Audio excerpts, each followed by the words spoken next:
Hello दोस्तों, स्वागत है आपका एग्जाम स्टडी 92 पर। आशा करते हैं आप लोग स्वस्थ होंगे, अपनी पढ़ाई में व्यस्त होंगे। हम लोग इस चैनल के माध्यम से घटनासार करंट अफेयर्स वार्षिक डिस्कशन कर रहे हैं। उसी के क्रम में यह आप लोग की तीसरी क्लास होने वाली है। इसमें हम लोग कर क्या रहे हैं, अद्यतन सार संग्रह और उत्तर प्रदेश करंट अफेयर्स और साथ में कोई विविध का टॉपिक लेके चल रहे हैं, जिससे क्या है हम लोगों का साथ में 2 से 3 टॉपिक कंप्लीट हो रहे हैं और साथ में इंटरेस्ट बना रहे हैं, बोरिंग ना लगे। तो हम लोग आज से क्या करेंगे, आप लोग को 2 वीडियो प्रोवाइड करना स्टार्ट करेंगे, 2 वीडियो देना स्टार्ट करेंगे, जिससे क्या है आप लोग की 10 से 12 क्लासेस में आप लोग की यह घटनासार फिनिश हो जाए। तो आप लोग का बिहार जो बीपीएससी लगा हुआ है, बीपीएससी पीसीएस लगा हुआ है आप लोग का, और यूपी पीएससी जो एग्ज़ाम लगे हुए हैं, तो यह आप दोनों में यह आप लोग के लिए काम आ जाए और आप लोग का जल्दी से जल्दी करंट अफेयर्स कंप्लीट हो जाए। तो दोस्तों बने रहिए लास्ट तक।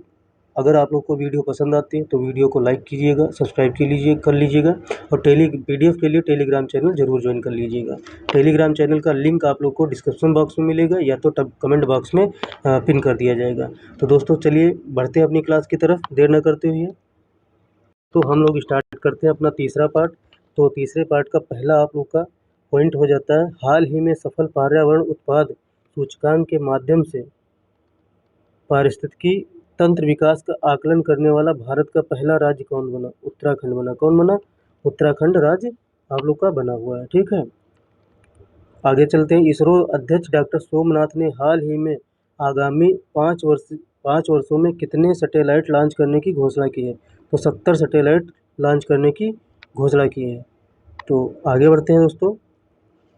अगला पॉइंट आप लोग का है, कौन सा राज्य सर्वाधिक ईवी इलेक्ट्रिक व्हीकल चार्जिंग स्टेशनों के साथ भारत में शीर्ष स्थान पर है? तो पहला आप लोग लगाएंगे कर्नाटक लगाएंगे। क्या लगाएंगे? कर्नाटक भारत में शीर्ष स्थान पर है, जो 5,765 इलेक्ट्रिक व्हीकल चार्जिंग स्टेशन बना चुका है। आगे बढ़ते हैं। अगला पॉइंट आप लोग का है, अगला पॉइंट दोस्तों है, हाल ही में किस राज्य में भारत का पहला संविधान संग्रहालय स्थापित करने की घोषणा की गई है? तो हरियाणा में भारत का पहला संविधान संग्रहालय घोषणा की गई है स्थापित करने की। तो यह वेरी मोस्ट इम्पोर्टेंट लगा लीजिए, क्वेश्चंस बन सकते हैं, बहुत प्रबल चांस है कि बन सकते हैं। आगे बढ़ते हैं। श्रीलंका में भारतीय मूल के तमिलों के 200 वर्ष पूरे होने के उपलक्ष्य में जारी पहला डाक टिकट किसे प्राप्त हुआ है? श्री श्री रविशंकर जी को प्राप्त हुआ है। तो यह इम्पोर्टेंट हो जाता है। अगस्त 2024 में भारत ने किस नाम से दुनिया का पहला मोबाइल हाइब्रिड रॉकेट लॉन्च किया है? भारत ने किस नाम से दुनिया का पहला मोबाइल हाइब्रिड रॉकेट लॉन्च किया है? वेरी मोस्ट इम्पोर्टेंट हो जाता है, RHUMI-1। ठीक है, रोमी इसे कहते हैं, रोमी। ठीक है, आगे बढ़ते हैं। अगला पॉइंट आप लोग का है, हाल ही में गृह मंत्रालय ने केंद्र शासित प्रदेश लद्दाख में किन 5 नए जिलों की घोषणा की है? तो 5 नए जिलों की घोषणा की है। जास्कर हो गया आप लोग का, द्रास हो गया, साम हो गया, नुब्रा हो गया और चांगथांग हो गया। आप लोग के 2 पहले थे और ये 5 हो गए, तो कौन से हो गए? 7 हो गए आप लोग के, 7 हो गए। तो 2 पहले कौन कौन से थे? एक तो पहले था लेह और प्लस था लद्दाख। कौन सा? लद्दाख था। ये 2 थे पहले, लेह लद्दाख, उसके बाद में ये 5 बन गए, तो आप लोग के 7 जिले लद्दाख में हो गए हैं। आगे बढ़ते हैं दोस्तों। अंतर्राष्ट्रीय खाद्य एवं कृषि अंतर्राष्ट्रीय खाद्य एवं कृषि संगठन FAO द्वारा जुलाई 2024 में जारी एक रिपोर्ट के अनुसार 2010 में 2000 से 2020 की समयावधि में सर्वाधिक वन क्षेत्र वृद्धि वाले शीर्ष 10 देशों में भारत का स्थान कौन सा है? तो तीसरा स्थान भारत का है। सर्वाधिक 10 देशों में, मतलब सर्वाधिक वन क्षेत्र में वृद्धि की है वो 10 देशों ने, सर्वाधिक जो शीर्ष 10 देश है उनमें तीसरा स्थान भारत का है। और अच्छा, अंतर्राष्ट्रीय खाद्य एवं कृषि संगठन का मुख्यालय कहाँ है? रोम में है। ठीक है, कहाँ है? रोम में है। इसके हेड कौन है? डॉक्टर क्यू डोंग्यू इसके हेड हैं। कौन है? डॉक्टर क्यू डोंग्यू इसके हेड हैं। और इसके सदस्य देश कितने हैं? तो 194 सदस्य देश है। ठीक, कितने हैं? 194 सदस्य देश है FAO के, अंतर्राष्ट्रीय खाद्य एवं कृषि संगठन के। तो आप लोगों को समझ में आया होगा, आशा करते हैं। कि अगला है, एक सेकेंड, अगला है, केंद्रीय सूचना और प्रसारण मंत्री अश्विनी वैष्णव ने जुलाई 2024 को कहाँ पर देश के 500वें सामुदायिक रेडियो स्टेशन की का उद्घाटन किया है? तो आइजोल में उद्घाटन किया। तो आइजोल किसकी राजधानी है? मिजोरम की है। किसकी है राजधानी? मिजोरम की राजधानी आइजोल है। ये इम्पोर्टेंट हो जाता है, वेरी मोस्ट इम्पोर्टेंट क्वेश्चन हो जाता है। आगे बढ़ते हैं दोस्तों। अगला पॉइंट है, भारत में पहली बार 21 से 31 जुलाई 2024 के बीच नई दिल्ली में आयोजित यूनेस्को के 46वें विश्व विरासत समिति सत्र में भारत के किस स्थल को यूनेस्को विश्व धरोहर स्थल सूची के सांस्कृतिक क्षेत्र में शामिल किया गया? तो असम के है मोइद्दम। इसे मोइद्दम भी कहते हैं, मोइद्दम भी कहते हैं। और होमो की टीला दफन प्रणाली है। ठीक है, तो यह याद रखना, ये वेरी मोस्ट इम्पोर्टेंट हो जाता है। तो ये भी पूछा जा सकता है कि 46वें विश्व विरासत समिति सत्र का आयोजन कहाँ किया गया? तो नई दिल्ली में किया गया। कहाँ किया गया? नई दिल्ली में किया गया। कब से कब तक किया गया है? तो 21 से 31 जुलाई के बीच में किया गया है। आगे बढ़ते हैं। ये वेरी मोस्ट इम्पोर्टेंट है, स्टेटमेंट में या बीपीएससी या यूपीपीएससी में पूछा जा सकता है, नहीं तो डायरेक्ट पूछा जाएगा। ठीक है। 26 जुलाई 2024 को प्रधानमंत्री नरेंद्र मोदी ने लेह में हर मौसम कनेक्टिविटी प्रदान करने के लिए 15,800 फीट की ऊंचाई पर बनने वाली दुनिया की सबसे ऊंची जब यह बन जाएगी उसके बाद किस सुरंग परियोजना का उद्घाटन किया है? तो सिंकुन ला सुरंग का उद्घाटन किया है। लेकिन कहाँ किया है? तो लेह में किया है। कहाँ? लेह में किया है। 15,800 फीट, कितना? 15,800 फीट की ऊंचाई पर। तो यह दुनिया की सबसे ऊंची सुरंग हो जाएगी। ठीक है, आगे बढ़ते हैं। इम्पोर्टेंट है, इम्पोर्टेंट सारे फैक्ट है, कोई ऐसा नहीं कोई इम्पोर्टेंट नहीं, लेकिन बशर्ते ये कि कौन मोस्ट इम्पोर्टेंट है, कौन सिर्फ इम्पोर्टेंट है। ठीक है। भारत सरकार ने अंतरिक्ष प्रौद्योगिकी से जुड़े किस स्टार्टअप को जुलाई 2024 में सैटेलाइट ट्रैकिंग सुविधा, क्या सैटेलाइट ट्रैकिंग सुविधा स्थापित करने की मंजूरी प्रदान की गई है? तो स्टार्टअप ध्रुव स्पेस को मंजूरी प्रदान की गई है स्थापित करने की। तो आगे बढ़ते हैं। प्रतिष्ठित मैगजीन टाइम द्वारा जुलाई 2024 में दुनिया के 100 सबसे बेहतरीन स्थानों की सूची में किन 3 भारतीय स्थलों को शामिल किया गया है?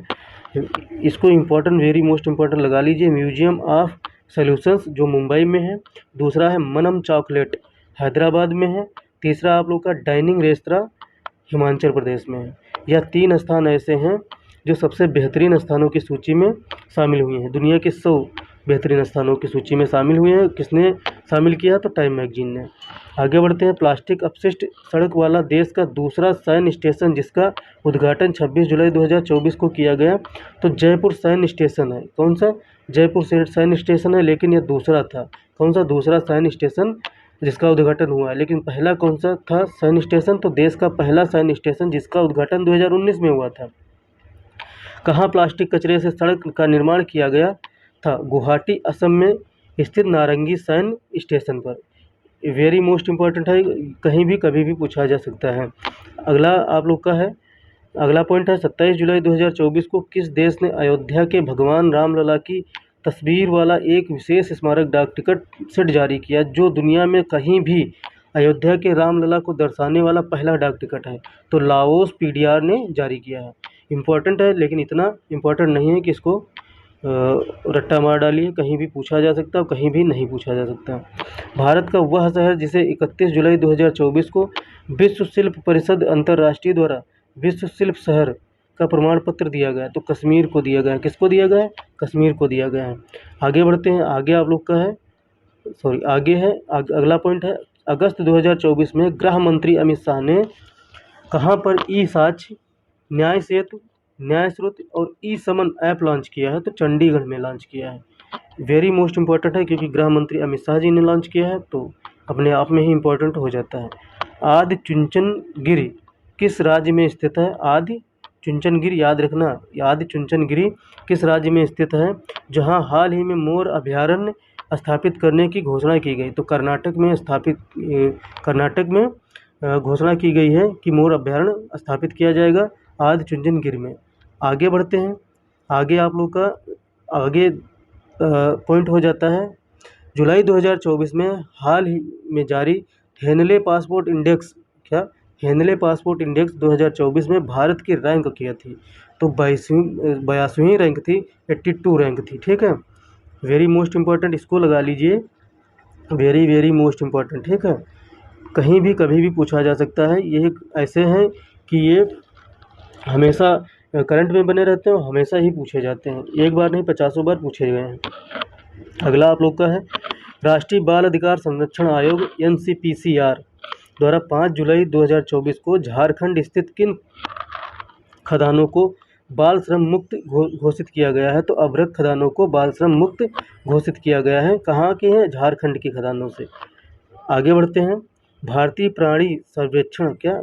प्राणी सर्वेक्षण टीम के वैज्ञानिकों द्वारा हाल ही में कहाँ पर सींग वाले मेढक की नई प्रजाति की खोज की गई? कौन से सींग वाले मेढक की नई प्रजाति की खोज की है? तो अरुणाचल प्रदेश के टेल वन्यजीव अभ्यारण्य में खोज की गई। तो टेल वन्यजीव अभ्यारण्य पूछा जा सकता है, आपका UPSSC होगा, UPPSC होगा, सब कहीं टेल वन्यजीव अभ्यारण्य पूछा जा सकता है। तो अरुणाचल प्रदेश में है, जिसमें सींग वाले मेढक की प्रजाति की खोज हुई है। मध्य प्रदेश का वह शहर जिसने 15 जुलाई 2024 को 24 घंटे में सर्वाधिक 11 लाख पेड़ लगाने का विश्व रिकॉर्ड बनाया है? तो इंदौर ने बनाया है। किसने बनाया है? इंदौर ने। केंद्रीय विज्ञान और प्रौद्योगिकी राज्य मंत्री जितेंद्र सिंह ने 16 जुलाई 2024 को कहाँ पर महामारी तैयारी नवाचार गठबंधन द्वारा मान्यता प्राप्त पहली एशियाई प्री क्लिनिकल नेटवर्क सुविधा का उद्घाटन किया गया? तो फरीदाबाद हरियाणा में किया गया है। यह याद रखना वेरी मोस्ट इम्पोर्टेंट है आप लोग का। आगे बढ़ते हैं, आगे बढ़ने के साथ साथ में यह शिक्षा मंत्रालय से संबंधित है। शिक्षा मंत्रालय और विश्वविद्यालय अनुदान आयोग द्वारा अगले 5 वर्षों में 22 अनुसूचित भाषाओं में 22,000 पुस्तकें विकसित करने के लिए जुलाई 2024 में किस परियोजना की शुरुआत की है? तो अस्मिता परियोजना की शुरुआत की गई है। वेरी मोस्ट इम्पोर्टेंट है। जुलाई 2024 में जारी संयुक्त राष्ट्र संघ की, अगला है आप लोग, अगला पॉइंट है, जुलाई 2024 में जारी संयुक्त राष्ट्र संघ की विश्व जनसंख्या संभावना 2024 रिपोर्ट के अनुसार किस दशक के शुरुआत तक भारत की जनसंख्या 1.7 अरब पहुंचने का अनुमान लगाया गया है? तो 2060 तक लगाया गया। कब तक? 2060 तक अनुमान लगाया है कि 1.7 अरब जनसंख्या भारत की पहुंच जाएगी। नवंबर 2024 में पहला विश्व ऑडियो विजुअल और मनोरंजन शिखर सम्मेलन कहाँ आयोजित किया गया? तो गोवा, भारत में आयोजित किया गया है। वेरी मोस्ट इम्पोर्टेंट हो जाता है विश्व ऑडियो विजुअल मनोरंजन शिखर सम्मेलन, तो गोवा, भारत में आयोजित किया गया है। देश का पहला रेडोडेंड्रॉन फूल की एक प्रजाति है उद्यान हाल ही में कहाँ पर खोला गया? तो उत्तराखंड के मनुस्यारी में खोला गया है। इम्पोर्टेंट है, वेरी मोस्ट इम्पोर्टेंट। आगे बढ़ते हैं, राष्ट्रीय क्षय रोग उन्मूलन कार्यक्रम, राष्ट्रीय क्षय रोग उन्मूलन कार्यक्रम के लिए जुलाई 2024 में किसे प्रधान सलाहकार नियुक्त किया गया है? तो डॉक्टर सौम्या स्वामीनाथन को प्रधान सलाहकार नियुक्त किया गया है। तो इसको वेरी मोस्ट इम्पोर्टेंट लगा लीजिए, राष्ट्रीय क्षय रोग उन्मूलन कार्यक्रम के लिए डॉक्टर सौम्या स्वामीनाथन को प्रधान सलाहकार नियुक्त किया गया है।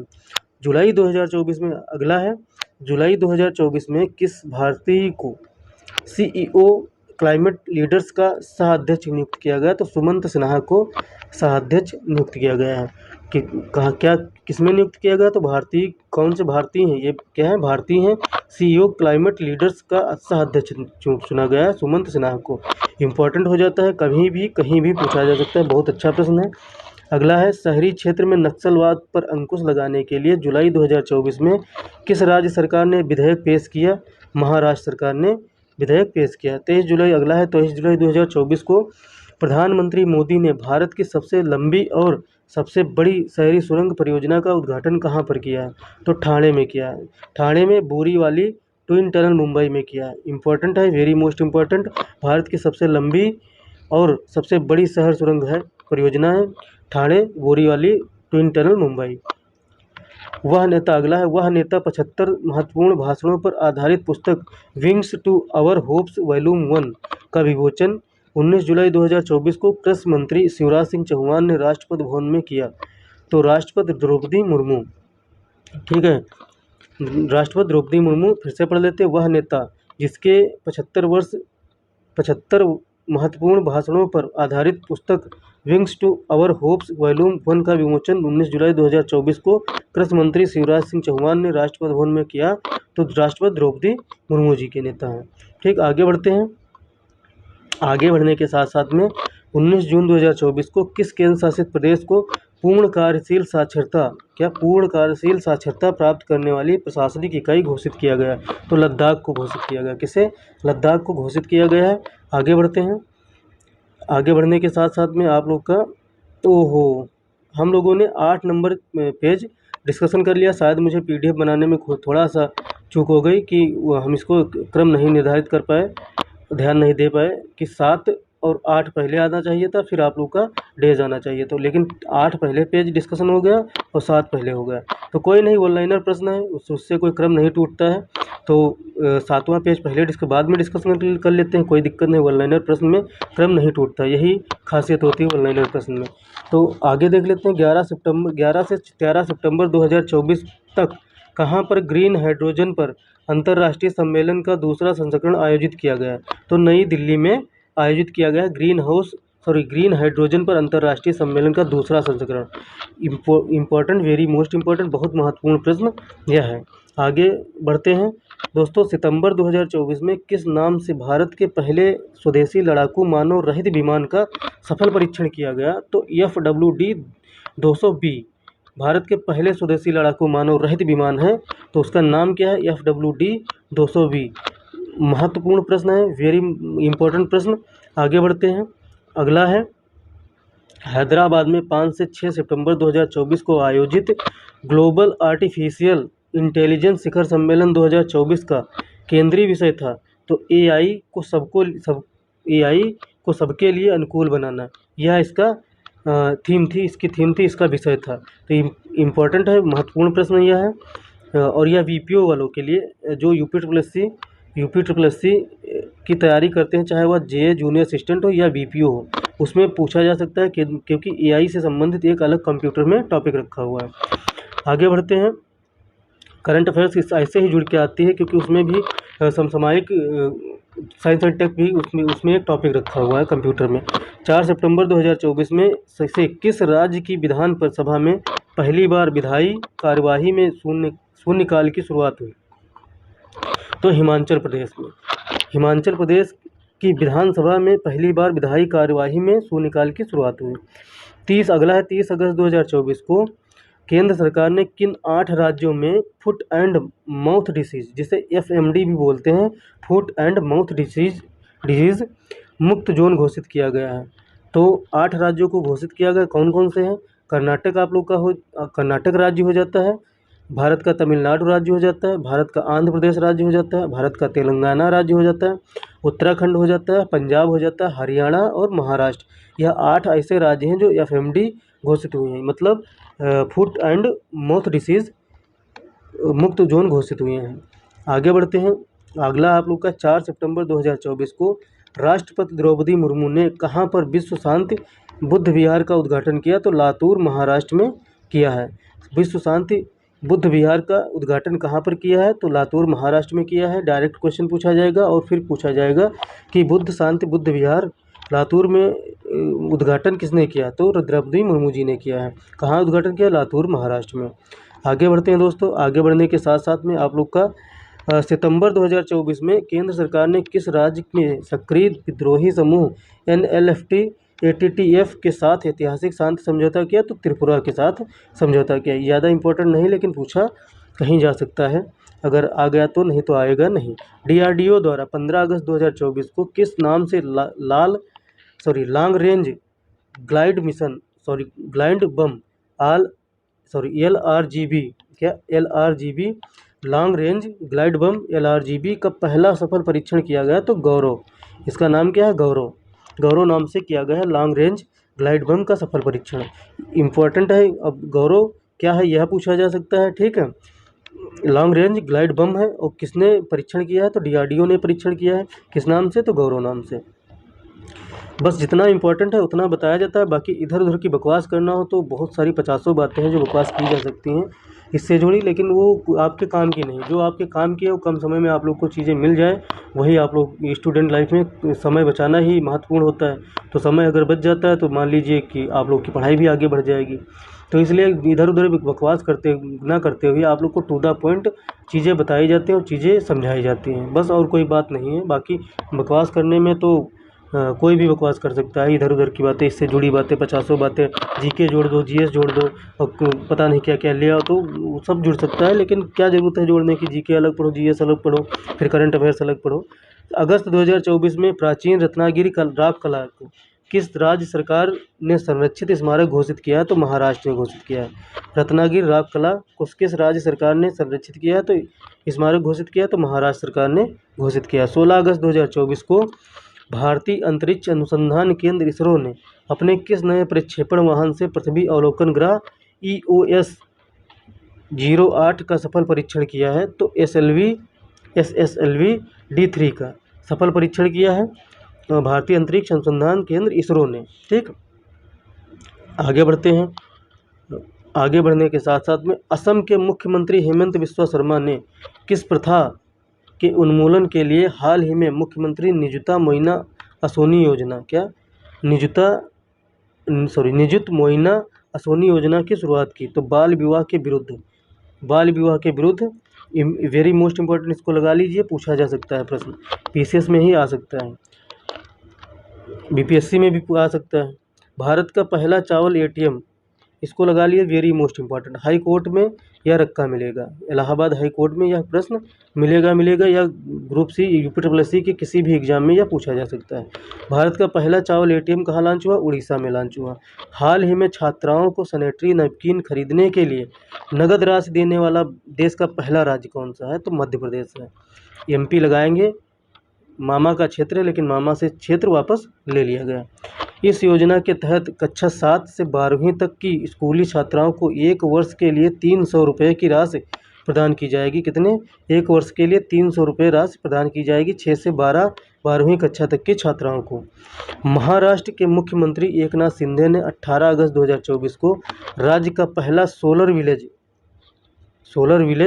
कहाँ लॉन्च किया है? तो मन्या चिवाड़ी गाँव सतारा में लॉन्च किया। तो यह है क्या? आगे देख लेते हैं।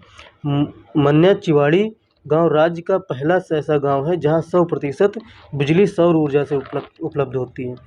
इम्पोर्टेंट है, वेरी मोस्ट इम्पोर्टेंट हो जाता है आप लोग के लिए प्रश्न, क्योंकि यह 100% सौर ऊर्जा से उपलब्ध बिजली करता है। तो अब क्या करते हैं, आगे बढ़ते हैं दोस्तों। आप ऐसे ही धीरे धीरे अगर क्लास उसको कंप्लीट करते जाएंगे तो आप लोग को पता नहीं चलेगा कि आप लोग की बुक कंप्लीट हो गई। आप सोच लीजिए, मैं 8 पेज आज आप लोग को डील कर रहा हूँ, और आने वाले समय में 2 दिन में मैं हो सकता है 16 पेज डिस्कशन कर डालूँ, क्योंकि मैं पहले सोच रहा हूँ कि आप लोग का तथ्यसार कंप्लीट करवा दूँ, उसके साथ में एक पैरेलल में वीडियो 30 मिनट की आप लोग को स्पेशल UP स्पेशल हो गया, आप लोग का BPSC बिहार स्पेशल हो गया, और साथ में आप लोग का जो होता है विविध, उसको साथ में लेकर अलग एक वीडियो कंप्लीट बनाई जाए। उसके साथ में आप लोग की यह तथ्यसार की वीडियो चलती रहे, और ये जैसे ही फिनिश हो वैसे ही आप लोग का राष्ट्रीय अंतर्राष्ट्रीय घटनाक्रम और चीज़ें चलने वाली हों, जो बीच की हों वो सब कंप्लीट कर दी जाए। तो यह सोचा जा रहा है आप लोग को 2-2 वीडियो मिलना स्टार्ट हो जाएंगी। तो आगे बढ़ते हैं दोस्तों। केंद्र सरकार द्वारा अगस्त 2024 में केंद्रीय सरकारी मंत्रालयों या विभागों के लिए किस नाम से केंद्रीकृत पेंशन प्रसंस्करण सॉफ्टवेयर लॉन्च किया गया? तो भविष्य के नाम से लॉन्च किया गया है। अगले आगे बढ़ते हैं दोस्तों। अगस्त 2024 में एयरपोर्ट काउंसिल इंटरनेशनल से उच्चतम स्तर 5 का ग्रीन टैग किस हवाई अड्डे ने प्राप्त किया है? तो IGI दिल्ली और कैंपेगौड़ा एयरपोर्ट बेंगलुरु। यह याद रखना, वेरी मोस्ट इम्पोर्टेंट हो जाता, पूछा जा सकता है प्रश्न, बस ये है कि पूछने के चांसेस थोड़े कम हैं। अगस्त 2024 में चीन में संपन्न 17वें अंतर्राष्ट्रीय पृथ्वी विज्ञान ओलंपियाड में भारत ने कुल कितने पदक जीते हैं? तो 8 पदक जीते। कितने? 8। 3 स्वर्ण हैं, 2 रजत हैं और 3 कांस्य पदक हैं। याद रखना, इंपॉर्टेंट है, पूछा जा सकता है। आगे ये वेरी मोस्ट इम्पॉर्टेंट आप लोग का है, क्योंकि IUCN से जुड़ा हुआ है। तो पश्चिमी घाट में पाई जाने वाली प्रतिष्ठित फूलदार झाड़ी जिसे हाल ही में IUCN द्वारा संकटग्रस्त सूची में डाला गया, तो नील कुरिंजी को डाला गया है। नील कुरिंजी कहाँ पाई जाती है? पश्चिमी घाट में पाई जाती है। तो IUCN के संकटग्रस्त सूची में डाला गया, यह पूछा जाएगा। नील कुरिंजी को IUCN की किस लिस्ट में डाला गया है, किस लिस्ट में शामिल किया गया? तो संकटग्रस्त सूची में शामिल किया गया है। आगे बढ़ते हैं। नवंबर 2024 में भारत और वियतनाम के बीच द्विपक्षीय सैन्य अभ्यास हरियाणा के अंबाला में भारत और वियतनाम पहले याद रखना। तो यह सैन्य अभ्यास है, ये भी याद रखना। कहाँ हुआ? हरियाणा के अंबाला में, ये भी याद रखना। किस नाम से हुआ? तो विनबैक्स के नाम से हुआ है। किस नाम से हुआ था? विनबैक्स के नाम से। तो विन याद रखना, वियतनाम और इंडिया, ठीक है, याद रखना। विनबैक्स, विन तो वी आई ले लेना, और वियतनाम और इंडिया याद रखना। कहाँ हुआ? हरियाणा के अंबाला में। सैन्य अभ्यास है आप लोग का भारत और वियतनाम के बीच में। आगे बढ़ते हैं दोस्तों। अगस्त 2024 में Bharat petroleum corporation limited BPCL ने कहाँ पर भारत की पहली जैव ईंधन मिश्रित high flies high speed diesel bunker सुविधा शुरू की है? तो मुंबई बंदरगाह में शुरू की है। हाल ही में भारत के, अगला है दोस्तों, हाल ही में भारत के किस टाइगर रिजर्व ने पहली बार बिजली उत्पादन के लिए पवन टरबाइन स्थापित किया गया है? तो पेरियार टाइगर रिजर्व। हाल ही में, फिर से पढ़ लेते हैं, थोड़ा कन्फ्यूजन हो गई। हाल ही में भारत के किस टाइगर रिजर्व में, क्या किस टाइगर रिजर्व में पहली बार बिजली उत्पादन के लिए पवन टरबाइन स्थापित की गई है? तो पेरियार टाइगर रिजर्व में स्थापित की गई है पहली बार बिजली उत्पादन के लिए पवन टरबाइन। तो यह पवन टरबाइन स्थापित की गई है, ठीक है, पेरियार टाइगर रिजर्व में। आगे बढ़ते हैं। आगे बढ़ने के साथ साथ में पहला क्वेश्चन आप लोगों से पूछ लेते हैं। क्वेश्चन ये बनता है, पेरियार टाइगर रिजर्व कहाँ स्थित है? यह आप लोग थोड़ा कमेंट बॉक्स में बताइएगा। अगर थोड़ा बहुत पढ़ते हैं और देखते हैं वीडियो को तो ज़रूर इसका आंसर देंगे आप लोग कमेंट बॉक्स में। नवगठित लोक लेखा समिति, आगे आप लोग का पॉइंट, आप आगे बढ़ते हैं दोस्तों। नवगठित लोक लेखा समिति का अध्यक्ष किसे नियुक्त किया गया? तो KC वेणुगोपाल जी को नियुक्त किया गया है। यह कांग्रेस के नेता हैं। आगे बढ़ते हैं। बस यही आता है कि लोक लेखा समिति के अध्यक्ष कौन है? तो KC वेणुगोपाल को नियुक्त किया गया है। सुजाता सैनिक, अगला पॉइंट है, सुजाता सैनिक को हाल ही में किस राज्य की पहली महिला मुख्य सचिव नियुक्त किया गया है? तो महाराष्ट्र राज्य की पहली महिला मुख्य सचिव नियुक्त किया गया है सुजाता को, ठीक है। हाल ही में आपदा प्रबंधन बीमा कराने वाला भारत का पहला राज्य बना है, नागालैंड बना है। इसको लगा लीजिए, स्टार दे दीजिए, 5 स्टार दे दीजिए, 5 स्टार दीजिए, चाहे जो जितने स्टार देना हो दे दीजिए। आपदा प्रबंधन बीमा कराने वाला भारत का पहला राज्य बना है नागालैंड, ठीक है। वह राज्य जिसने हाल ही में न्याय प्रदान करने के लिए पहली गवाह संरक्षण योजना शुरू की है। तो असम ने शुरू की है। किसने शुरू की है? असम ने शुरू की है। न्याय प्रदान करने के लिए पहली गवाह संरक्षण योजना असम ने शुरू की है। वेरी मोस्ट इंपॉर्टेंट, ये भी मोस्ट इंपॉर्टेंट हो जाता है। आपदा प्रबंधन बीमा कराने वाला भारत का पहला राज्य नागालैंड। आगे बढ़ते हैं दोस्तों। आगे बढ़ने के साथ साथ में केंद्रीय मंत्री गजेंद्र सिंह शेखावत ने कहाँ पर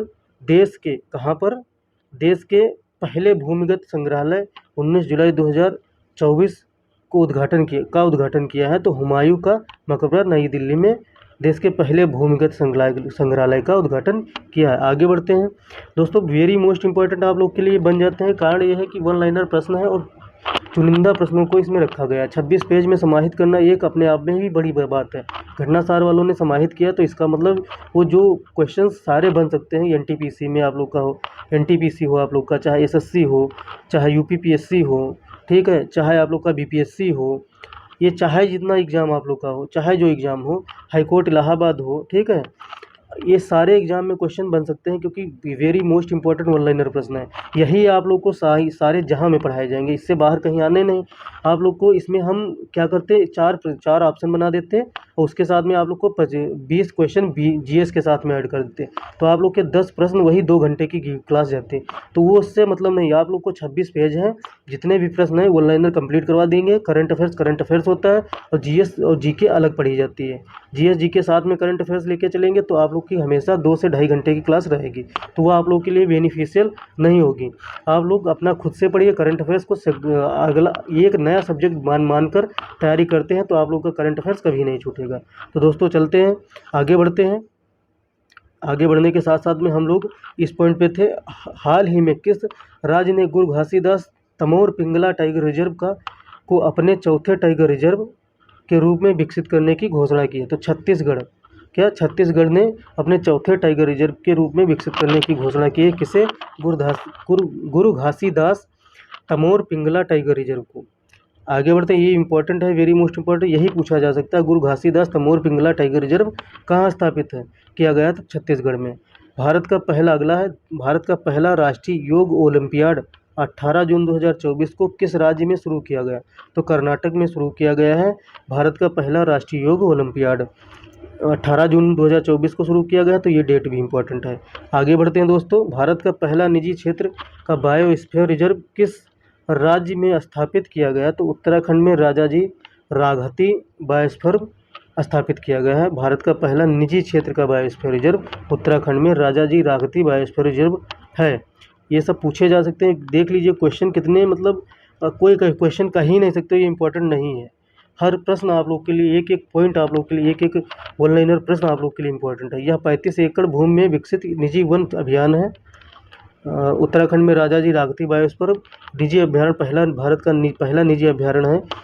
जिसका नेतृत्व इकोलॉजिस्ट विजय धस्माना कर रहे हैं। ठीक है, इसलिए यह इम्पोर्टेंट हो जाता है। बाकी स्टेटमेंट में दूसरा भी दे सकते हैं, 35 एकड़ भूमि और इसका नेतृत्व कौन कर रहा है? तो इकोलॉजिस्ट विजय धस्माना कर रहे हैं। दिव्यांग छात्रों के लिए पूर्वी भारत का पहला विश्वविद्यालय कहाँ स्थापित किया गया है? तो रांची झारखंड में स्थापित किया गया। अब ये कह लीजिए इंपॉर्टेंट नहीं, वेरी मोस्ट इंपॉर्टेंट है, क्योंकि ये भारत का पहला विश्वविद्यालय है।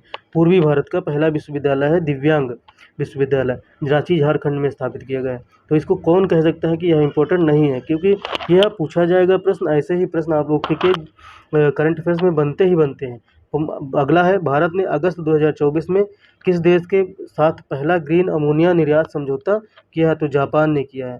तो देश के साथ पहला ग्रीन, तो ये पहला देश के साथ पहला ग्रीन अमोनिया निर्यात समझौता किया है जापान ने। तो यह आप लोग का जीके में भी प्रश्न बने रहेगा जब तक दूसरा नहीं हो जाता है।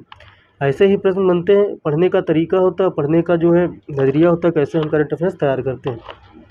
बीच बीच में कुछ बातें करते रहेंगे और साथ में करंट अफेयर्स भी हम लोग तैयार करते रहेंगे। अगस्त 2024 में ऑनलाइन समन और वारंट जारी करने के नियमों को अधिसूचित करने वाला देश का पहला, फिर देख लीजिए, देश का पहला राज्य बना है। ऑनलाइन समन वारंट जारी करने के नियमों को अधिसूचित करने वाला देश का पहला राज्य कौन सा बना? मध्य प्रदेश बना। अब ये कहीं नहीं सकते कि ये सिर्फ MPPCS में पूछा जाएगा, MP टेट में पूछा जाएगा या MP के किसी भी एग्जाम पटवारी में पूछा जाएगा, नहीं, ये पूरे भारत का है, देश का पहला राज्य है बना। तो यह इस पूरे भारत के लिए इम्पोर्टेंट है। ठीक है, अगला है आप लोग दोस्तों, हाल ही में भारत ने किस देश के साथ मिलकर नदी की सफाई के लिए SLCR smart laboratory clean reverse परियोजना की शुरुआत की? तो डेनमार्क के साथ मिलकर स्टार्ट की है। ठीक है, भारत ने किस देश के साथ में? डेनमार्क के साथ में SLCR smart laboratory clean reverse परियोजना का उद्घाटन किया, नदी सफाई के लिए किया गया है डेनमार्क के साथ में समझौता। 2 अगस्त 2024 में किस राज्य ने निगोशिएबल इंस्ट्रूमेंट एक्ट के मामलों को निपटाने के लिए देश का पहला डिजिटल कोर्ट शुरू किया है? तो केरल ने शुरू किया है। अब ये कहीं से भी ऐसा नहीं प्रश्न कहीं नहीं बन सकता, सब कहीं क्वेश्चन ये बन सकता है। चाहे राजस्थान का कोई एग्जाम दे रहे हैं, RPSC दे रहे हैं, रीट दे रहे हैं, कहीं का एग्जाम दे रहे हैं, आप लोग का क्वेश्चन ये बन जाएगा।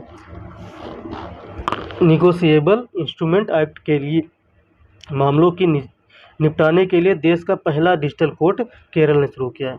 इम्पॉर्टेंट है। तो आगे हम लोग चलते हैं इम्पोर्टेंट डेज और उनकी थीम पर, क्योंकि यह भी इम्पोर्टेंट है डिस्कशन करना। आप लोग का आज उत्तर प्रदेश छूटा है, उत्तर प्रदेश इसलिए छूटा है क्योंकि उसको अलग से कंप्लीट करके आप लोग को एक वीडियो दे दी जाएगी और साथ में आप लोग का उत्तर प्रदेश और बिहार एक एक वीडियो में कंप्लीट कर दिया जाएगा। तो 26 सितंबर, आगे बढ़ते हैं दोस्तों, देख लेते हैं दिनांक और उसकी थीम। इम्पोर्टेंट डेज कौन कौन से? 26 सितंबर आप लोग याद रखना, परमाणु हथियारों का पूर्ण उन्मूलन 26 सितंबर दिवस मनाया जाता है।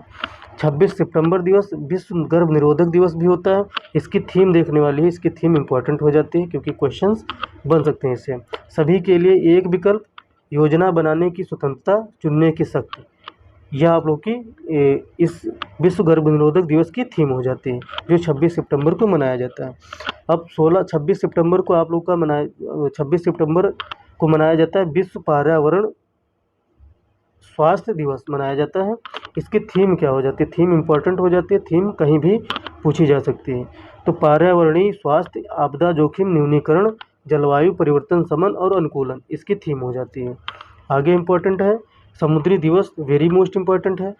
26 सितंबर को भी समुद्री दिवस मनाया जाता है, समुद्री दिवस भी 26 सितंबर को मनाया जाता है। इसकी थीम देख लीजिए, इसकी थीम है भारत की दिशा तय करना क्या, भारत की दिशा तय करना, सुरक्षा सर्वप्रथम। यह इसकी थीम हो जाती है विश्व समुद्री दिवस की, जो 26 सितंबर को मनाया जाता है। 21 सितंबर को आप लोग का मनाया जाता है विश्व अल्जाइमर दिवस। विश्व अल्जाइमर दिवस 21 सितंबर को मनाया जाता है। इसकी थीम देख लीजिए, थीम भी विश्व अल्जाइमर दिवस की इम्पोर्टेंट हो जाती है। डायमेंशिया पर कार्रवाई करने का समय, अल्जाइमर पर कार्रवाई करने का समय, यह थीम हो जाती है इसकी, किसकी, विश्व अल्जाइमर दिवस की थीम हो जाती है। तो 21 सितंबर को आप मनाए, और भी एक दिवस मनाया जाता है जिसे अंतर्राष्ट्रीय शांति दिवस कहते हैं। तो अंतर्राष्ट्रीय शांति दिवस 21 सितंबर को ही मनाया जाता है। तो इसकी थीम है दोस्तों, थीम है शांति की संस्कृति का विकास। शांति की संस्कृति का विकास इसकी थीम हो जाती है। तो आगे बढ़ते हैं दोस्तों। विश्व 18 सितंबर को 18 सितंबर को मनाया जाता है विश्व बांस दिवस। तो विश्व बांस दिवस की थीम इम्पोर्टेंट हो जाती है, क्योंकि नितिन गडकरी जी इस पर बहुत फोकस दे रहे हैं, बांसों पर। अगली पीढ़ी का बांस, समाधान, नवाचार और डिजाइन, यह इसकी थीम हो जाती है अंतर्राष्ट्रीय बांस दिवस की। ठीक, विश्व बांस दिवस की थीम क्या हो जाती है, अगली पीढ़ी का बांस, अगली पीढ़ी का बांस, समाधान, नवाचार, डिजाइन, इसकी थीम हो जाती है। और यह 18 सितंबर को मनाया जाता है। तो इसको मान लीजिए वेरी मोस्ट इम्पोर्टेंट है। ठीक है, 17 सितंबर आप लोग का विश्व रोगी दिवस, रोगी सुरक्षा दिवस मनाया जाता है। और जो इम्पोर्टेंट है वो आप लोग को थीम के साथ में बता दिया जाएगा। 16 सितंबर को विश्व ओजोन दिवस मनाया जाता है। तो यह इम्पोर्टेंट हो जाता है, तो इसकी थीम भी देखना वेरी मोस्ट इम्पोर्टेंट है। तो मॉन्ट्रियल प्रोटोकॉल, जलवायु कार्यवाही को आगे बढ़ाना, इसकी थीम है, किसकी, विश्व ओजोन दिवस की। ठीक है, जो 16 सितंबर को मनाया जाता है। 15 सितंबर को मनाया जाता है लोकतंत्र का अंतर्राष्ट्रीय दिवस। और 15 सितंबर को मनाया जाता है राष्ट्रीय इंजीनियरिंग दिवस।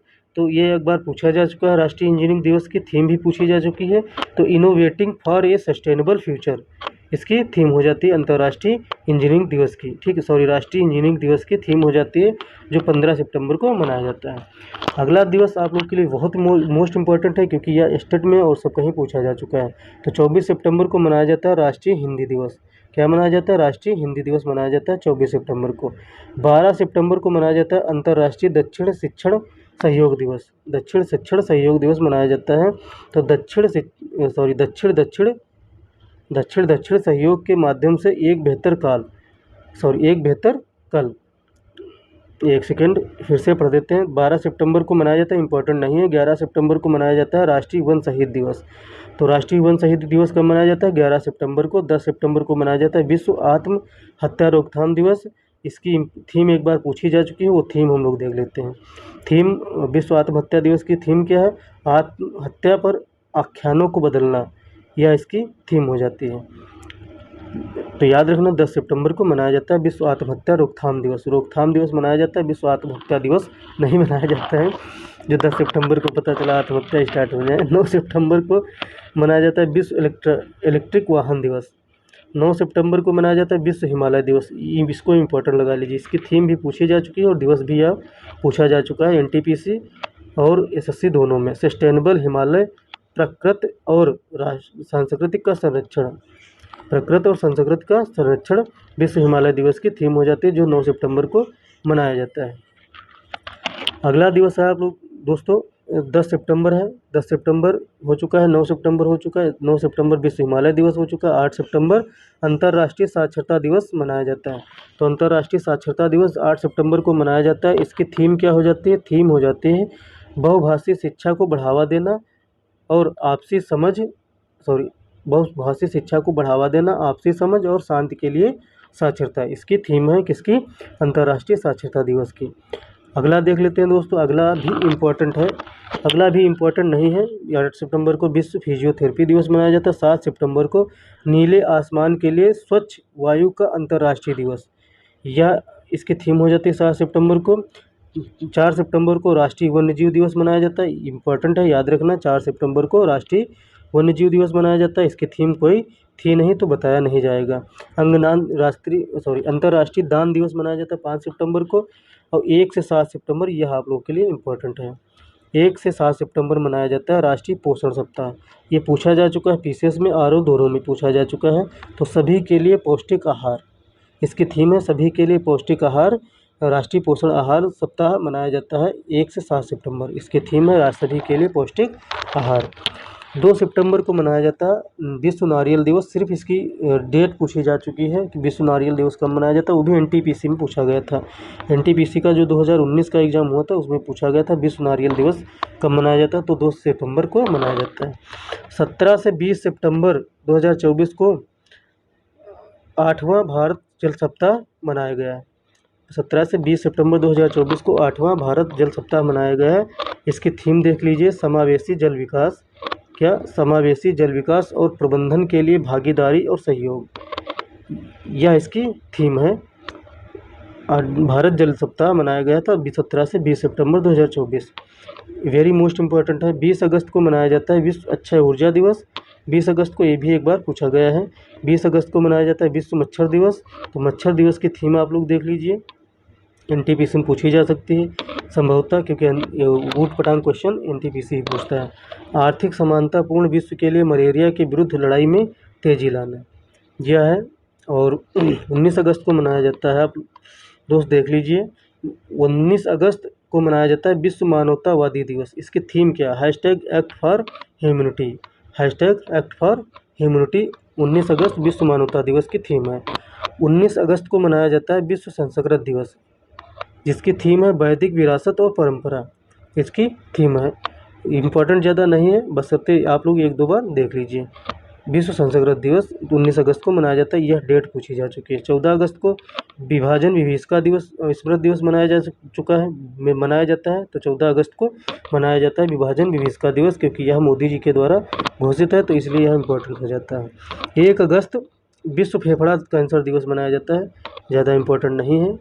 ठीक है, आगे बढ़ते हैं दोस्तों।